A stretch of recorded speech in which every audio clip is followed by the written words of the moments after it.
Hello, all GIT SCAN users. I'm Jason and I'm a technical supporter. Our GIT SCAN team came to Japan to shoot the training videos on Japanese commercial trucks. We're here at service yard of Kantoku Company located at Sano City in Japan. As you can see, these are Japanese diesel trucks. Isuzu, Hino, UD, and Mitsubishi Fuso. A special thanks to Kantoku Company for all the supports. Kantoku Company is a second-hand Japanese domestic manufactured truck exporter and our strategic partner who is always supportive in our GIT SCAN development. This video contains 5 chapters. In Chapter 1, I'm going to talk about diesel engine and particulate matter reduction system. From Chapter 2 to Chapter 5, Isuzu, Hino, Mitsubishi Fuso, and UD trucks will be discussed. I'm going to show you their data link connector locations and special adapters. I'm going to show you some basic diagnosis technique using GIT SCAN. Also, vehicle type selection on GIT SCAN and some special functions will be discussed. I hope you enjoy the video. Let's begin with Chapter 1. In Chapter 1, I'm going to discuss mainly on common rail system and diesel particulate matter reduction system. Before we get into the common rail system, let's talk about a little bit of background for better understanding of why the common rail system has been introduced. Diesel engines, unlike gasoline engines, do not have spark ignition system. Combustion occurs due to the heat produced from the compression of air that raises the temperature of the air-fuel mixture to its auto-ignition point.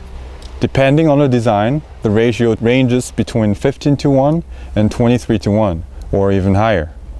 In order for the diesel engine to ignite the fuel, what it needs is highly compressed air and right amount of fuel at the right time.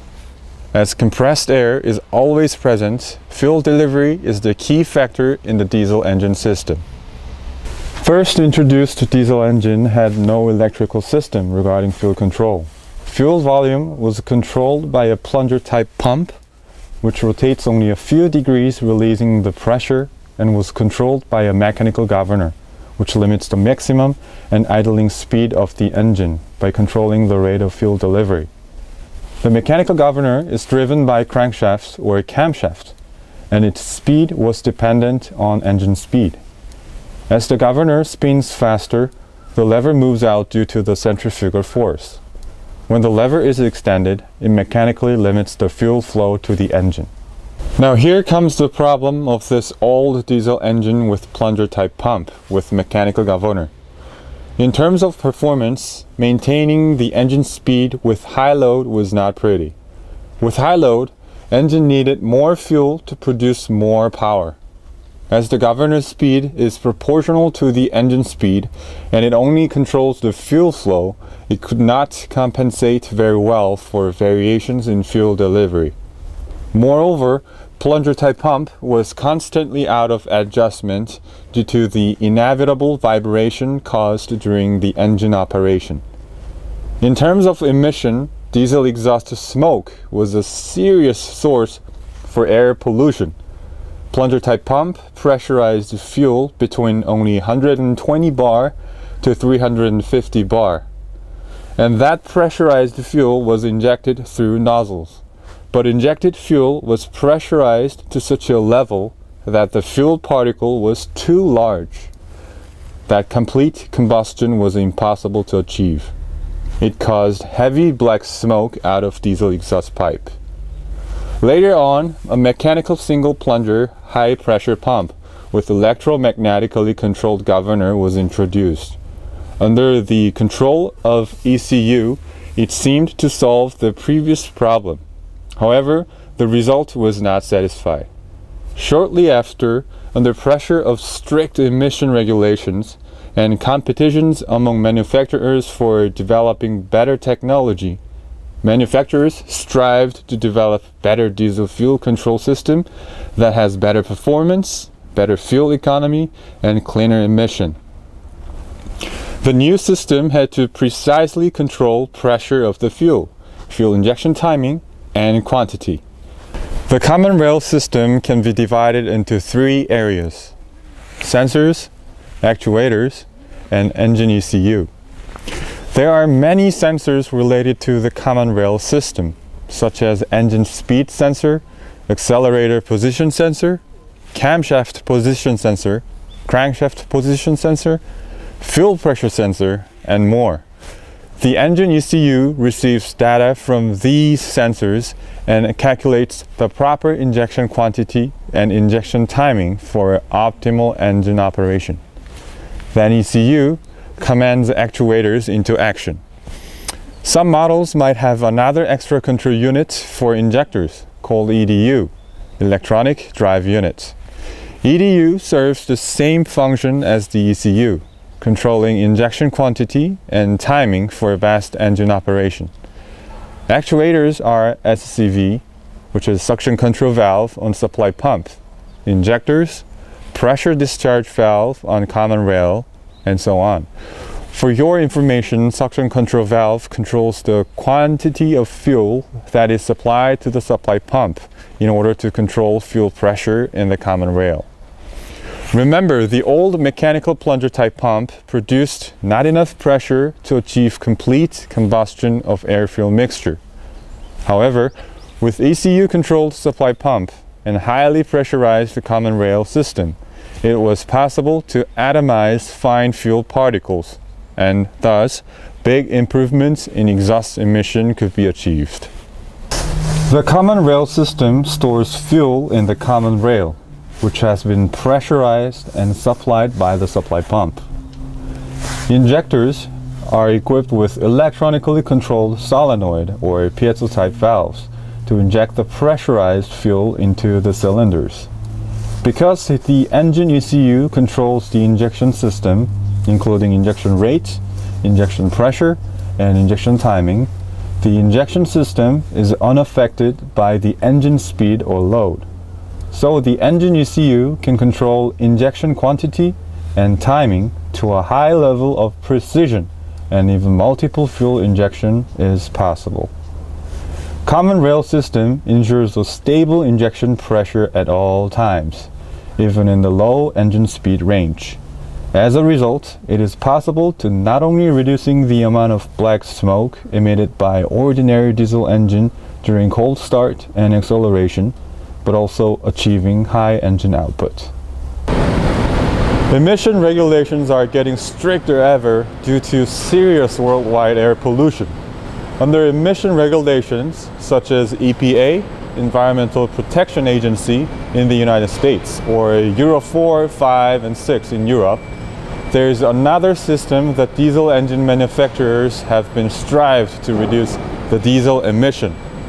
Under both regulations, particulate matter value must be at stunningly low 0.01 to 0.02 grams per kilowatt, which could not achieved by improving fuel efficiency.